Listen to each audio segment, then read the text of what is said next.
नमस्कार प्रिय बिहार अपना देखছেন खबर तरंग।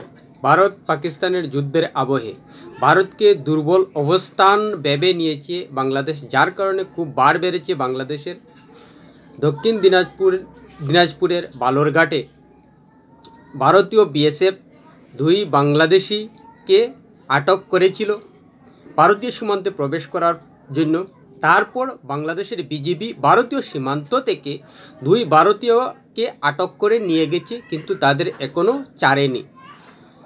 एछाड़ा बांग्लादेशेर प्राक्तन मेजर जेनारेल फजलुर रहमान हुमकी दिচ্ছেন जे चीनेर संगे हाथ मिलिए भारतेर 7 सिस्टार दखल करार। प्रिय बिहार भिडियोटी भालो लागले सबस्क्राइब करबेन, एते आपनार क्षति होबे ना किन्तु आमादेर उपकार करे देबेन। दक्षिण दिनाजपुरे दुई भारतीय अविनाश टुडू एवं फिलिप सोरेन के भारतीय सीमान्त थेके धरे निये गेছে बीजीबी बॉर्डार गार्ड बांग्लादेश। और एखोनो तादेर ছাড়া হয়নি, परिवार ए निये दुश्चिंताय। आसले घटना हलो जे काटातारेर बेड़ार बाइरे भारतीयदेर जमी रयेछे, सेखाने काज करते गिয়েছিলেন अविनाश टुडू एवं फिलिप सोरेन एवं काजेर मध्य एक समय गाछेर नीचे बसे विश्राम करছিলেন। और तखनই तादेरके भारतीय सीमान्त থেকেই तुले निये যায় बीजीबी और तादेर एखोनो ছাড়েনি। आसलेই बीजीबी बुझाते चाইছে যে भारतीय सीमान्ते प्रवेश करार जन्य एनामुल हक और तार छेले मोहम्मद मासूद राना के आटक करार प्रतिशोध नितेई एभाবে भारतीय सीमान्ते ढुके भारतीयदेर तुले निये गेছে बीजीबी। अर्थात दुटी क्षेत्रेई देखा जाच्छे जे बांग्लादेशेर मानुष एवं बांग्लादेशेर बॉर्डार गार्ड बांग्लादेश अन्याय करेছে। कि करे एनामुल हक एवं मासूद राना एवं तार अन्यान्य संगीरा भारतीय सीमान्ते प्रवेश करेছিল। और এই জন্যই बीएसएफ তাদের আটক করেছে। আবার অন্যদিকে বাংলাদেশিদের আটক করার জন্য বাংলাদেশের বিজিবি খুব ঘোষা করেছে। এর প্রতিশোধ নিতে ভারতীয় সীমান্তে প্রবেশ করে ভারতীয়দের নিয়ে গেছে। অন্যায় নয় এটা। অর্থাৎ বাংলাদেশের মানুষ ভারতীয় সীমান্তে প্রবেশ করে অন্যায় করছে, আবার বিজিবি ভারতীয় সীমান্তে প্রবেশ করে ভারতীয়দের ধরে নিয়ে গিয়েও অন্যায় করছে। অর্থাৎ বাংলাদেশের সরকারি স্তরের সেনাবাহিনী অন্যায় করে, বাংলাদেশের মানুষ অন্যায় করে। আবার এও দেখা যাচ্ছে যে বাংলাদেশের প্রাক্তন সেনাবাহিনীর জেনারেল ফজলুর রহমান বলছেন যে চীনের সঙ্গে মিলে ভারতের উত্তর পূর্বের 7 সিস্টার দখল করে নেওয়ার। অর্থাৎ বাংলাদেশের সেনাবাহিনীর মেজর জেনারেলদের যে মানসিকতা সেটা পরিষ্কার হয়ে যাচ্ছে। তাদের মানসিকতা কি? তাদের মানসিকতা ভারতীয় ভূখণ্ড হানাদারের মতো দখল করা। ভারতের কোনো সেনাবাহিনী এখন পর্যন্ত বলতে শোনা গেছে যে বাংলাদেশের সীমানা তারা দখল করতে চায়, বা ভারতীয় নেতারা হানাদারের মতো বাংলাদেশের সীমানা দখল করতে চায় না। কিন্তু আমরা কি দেখতে পাচ্ছি যে চীনের দখলদারি মানসিকতা রয়েছে, বাংলাদেশের দখলদারি মানসিকতা রয়েছে, পাকিস্তানের দখলদারি মানসিকতা রয়েছে। অর্থাৎ তাদের পাকিস্তান, বাংলাদেশ এবং চীনের একই মানসিকতা, অন্যের ভূমি দখল করার মানসিকতা, অন্যায়ভাবে অন্যের সম্পত্তি দখল করার মানসিকতা, দখলদারি মানসিকতা, হানাদারি মানসিকতা। এতে পরিষ্কার হয়ে গেছে বাংলাদেশ এবং পাকিস্তানের যে মানসিকতা এক, সেটা পরিষ্কার। আর অন্যায় করে যে ভারতীয়দের ভারত সীমান্তে প্রবেশ করে ধরে নিয়ে যায় সেটাও দেখা যাচ্ছে। কিন্তু কোনো অবস্থায় বাংলাদেশ বলতে পারবে না যে বিএসএফ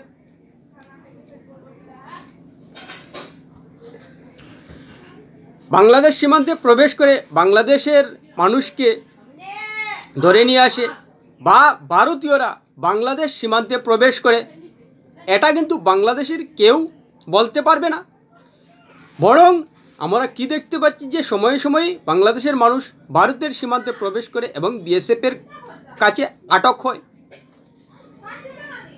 এখানেই বাংলাদেশের মানুষের বোঝা উচিত যে তারা অন্যায় করে এবং অন্যায়কে প্রশ্রয় দিচ্ছে।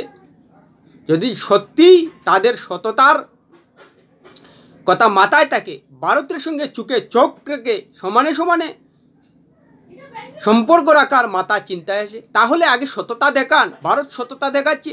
ভারতের মানুষ, ভারতের সেনাবাহিনী বাংলাদেশের সীমানায় প্রবেশ করে না, অন্যায় করে না, তাহলে সেটাও সমানে সমানে দেখান যে ভারতের সীমানায় বাংলাদেশের মানুষ প্রবেশ করবে না। ভারতের সীমানায় প্রবেশ করে বিজিবি ভারতের মানুষকে ধরে নিয়ে যাবে না। যদি সত্যিকার অর্থেই সমানে সমানে সম্পর্ক রাখার কথা মাথায় থাকে, তাহলে ভারত বাংলাদেশের সীমানায় প্রবেশ করে না। বাংলাদেশের মানুষ, বাংলাদেশের সেনাবাহিনী কোনো অবস্থায় ভারতের সীমানায় প্রবেশ করবে না। সেই সমানে সমানে কথাটা সততার সঙ্গে বজায় রাখুক। এটা তো পারবে না বাংলাদেশ। আসলেই অন্যায়কে প্রশ্রয় দেয়, অন্যায়কে গ্রহণ করেই তাদের চলে। যার কারণেই এভাবে ভারতীয় সীমান্তে বিজিবি প্রবেশ করে ভারতীয়দের ধরে নিয়ে যায়, আবার বাংলাদেশের মানুষ অহরহ ভারতীয় সীমান্তে প্রবেশ করে আইন লঙ্ঘন করে। এটাই দেখা যাচ্ছে। আর আবার বড় বড় কথা, সমানে সমানে সম্পর্ক, সমানে সমানে সম্পর্ক কোথায় হচ্ছে? ভারতীয় সীমান্তে প্রবেশ করে। এটা কি সমানে সমানে সম্পর্ক হয়? অন্যায় করে কি সম্পর্ক হয়?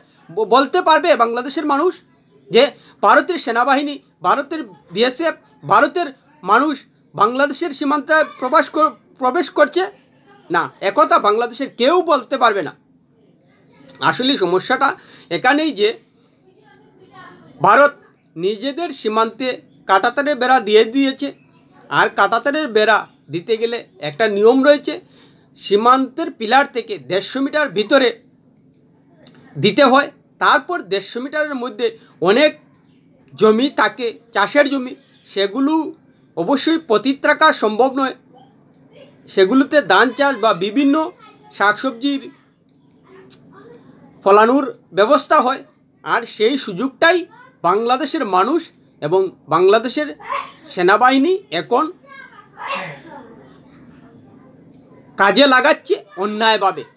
আর অন্যদিকে ভারত পাকিস্তানের মধ্যে যুদ্ধের আবহ রয়েছে, আর সেটাকে দুর্বল ভেবে বসেছে বাংলাদেশের মানুষ, বিজিবি এবং বাংলাদেশের সেনাবাহিনীর প্রাক্তন জেনারেল। যার কারণেই উত্তর পূর্বকে চিনিয়ে নেওয়ার দখলদারি মানসিকতার অন্যায়ভাবে ভারতের 7 সিস্টার দখল করার কথা হুমকি দিচ্ছে। তাদের বলছি যে 7 সিস্টার্সে 7টি রাজ্য সরকার রয়েছে, তাদের নিজস্ব পুলিশ বাহিনী রয়েছে, তাদের নিজস্ব সেনাবাহিনী রয়েছে। তারা বসে বসে আঙ্গুল চুষবে না। সেই সঙ্গে তো ভারত সরকারের সেনাবাহিনী রয়েইছে। একথাটা অন্ততপক্ষে 7 সিস্টার অন্যায়ভাবে দখল করার কথা চিন্তা করার আগে বাংলাদেশের প্রাক্তন জেনারেলের মাথায় রাখা উচিত যে 7 সিস্টার্সে 7টি রাজ্য সরকার রয়েছে, তাদের প্রশাসন রয়েছে, তাদের পুলিশ বাহিনী রয়েছে, তাদের সেনাবাহিনী রয়েছে। তারা বসে বসে আঙ্গুল চুষবে না বাংলাদেশ চীনের সঙ্গে মিলে দখলদারি মানসিকতা ফলাতে গেলে। সে কথাটা অন্ততপক্ষে বাংলাদেশের মাথায় রাখা উচিত। চীন কি করবে না করবে সেটা চীনের বিষয়, সেটা ভারত সরকার দেখে নেবে। কিন্তু বাংলাদেশ যদি বেশি বাড়াবাড়ি করতে যায় বর্তমান ভারত পাকিস্তানের যুদ্ধের আবহে, তাহলে জবাবটা পেয়ে যাবে বাংলাদেশ। এটা নিশ্চিতভাবেই বলে দেওয়া যায়। কারণ 7 সিস্টার্সে 7টি রাজ্য সরকার রয়েছে, 7টি রাজ্য সরকারের সেনাবাহিনী এবং পুলিশ বাহিনী রয়েছে নিজস্ব। তারা বসে বসে আঙ্গুল চুষবে না তাদের দিকে অন্যায়ভাবে দখলদারির মানসিকতা বাংলাদেশ দেখাতে গেলে। একথাটা অন্ততপক্ষে বাংলাদেশের মানুষের মনে রাখা উচিত। সেই সঙ্গে তো ভারত সরকারের সেনাবাহিনী রয়েছে। আসলেই বাংলাদেশ খুব বার বেড়ে গেছে। এই জন্যই যে বাংলাদেশ পাকিস্তানের সঙ্গে ধার্মিক দিক দিয়ে আত্মিক টান অনুভব করছে, যার কারণেই ভারত পাকিস্তানের মধ্যে যদি যুদ্ধ বেঁধে যায় তাহলে বাংলাদেশের মানুষের মধ্যে যে দখলদারি হানাদারি একটা অন্যায় মানসিকতা রয়েছে সেটা টকবক করে পড়ছে, যে ভারত পাকিস্তানের সঙ্গে যুদ্ধে লিপ্ত থাকবে সেদিকে নজর থাকবে, আর বাংলাদেশ সুযোগ বুঝে নিজেদের যে অন্যায় মানসিকতা রয়েছে সেটা প্রতিফলিত করতে সেভেন সিস্টার দখল করে বাংলাদেশের ভূমি বাড়িয়ে নেবে। কিন্তু প্রশ্ন, সেভেন সিস্টারদের 7টি রাজ্য সরকার রয়েছে, 7টি রাজ্য সরকারের 7 জন মুখ্যমন্ত্রী রয়েছেন, তারা কি বসে বসে আঙ্গুল চুষবে তাদের রাজ্যকে দখল করার জন্য বাংলাদেশ হাত বাড়ালে? একথাটা বাংলাদেশের মানুষের মনে রাখা উচিত। সেই সঙ্গে এটাও মনে রাখা উচিত যে বাংলাদেশের মানুষের মধ্যে যে অন্যায় করার একটা মানসিকতা রয়েছে সেটা বর্তমান ভারতের অবস্থান থেকে পরিষ্কার হয়ে গেছে। বাংলাদেশ যে আর বিশ্বাসযোগ্য নয়, তাদের যে অন্যায় করার একটা সুপ্ত বাসনা রয়েছে এবং সেই সুপ্ত বাসনা যদি ভারত বিপদে পড়ে সেটা কার্যকরী করতে চেষ্টা করবে। এখন বাংলাদেশের সেনাবাহিনীর অবসরপ্রাপ্ত অফিসাররা বুঝিয়ে দিচ্ছেন, ধিক্কার জানানোর ভাষা নেই, যে কোনো একটা প্রতিবেশী বিপদে পড়লে যে তাদের অন্যায় মানসিকতা টকবক করে সেটা বাংলাদেশের সেনাবাহিনী বুঝিয়ে দিচ্ছে। প্রিয় বিয়ার, ভিডিওটি ভালো লাগলে লাইক শেয়ার কমেন্ট করবে।